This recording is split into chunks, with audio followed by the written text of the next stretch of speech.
So at Evernote, we kind of cheated on this, which we didn't do in my previous two companies, but now I'm convinced. Like now that I've figured this out, I'm like, oh yeah, I don't know why I would ever do anything else. We really did make the product for us. Um, People talk about that a lot, but it's kind of an important thing. Like my first company, we were making e-commerce software for big retailers, and fundamentally, like at the end of the day, like I only care, so much about what big retailers want. It's like I'm not a big retailer, and so like yeah, I want to do the right thing for the customer, blah blah blah.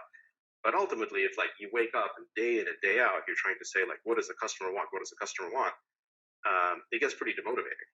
And then our second company, we made security software, like you said, for governments and banks, and like that's not like that is important work, but it isn't for us. And I became an expert after like 6 years of this. I became an expert on like Department of Defense procurement procedures, like that kind of stuff. I don't want to know any of that.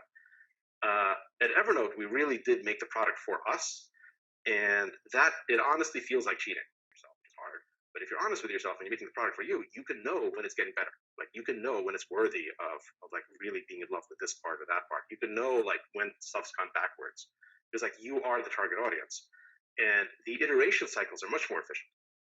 If you're not making the product for yourself, you're constantly in product market fit mode. You're constantly trying to iterate to find the right product market fit. You're making it for yourself. You at least know when it's getting better. Right. And You're like, boom, this is perfect, right? yeah. And so I think like since the tech world is becoming more and more of a meritocracy, um, having a really great product is by far your best chance of succeeding at this point. Now, it doesn't guarantee success, but it's by far the best shot you've got. All of the other stuff, your channels, your marketing, distribution, logistics, like all of that stuff, you get massive leverage if you have a genuinely great product. And if you don't, like it almost doesn't matter what you do in those other things.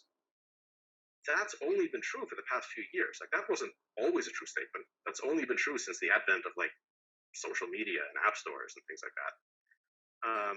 The way the world is wired up right now, making the best product is the most important thing you can do, and making it for yourself, especially if it's your first time around, is by far the easiest way of having a shot at making a great product.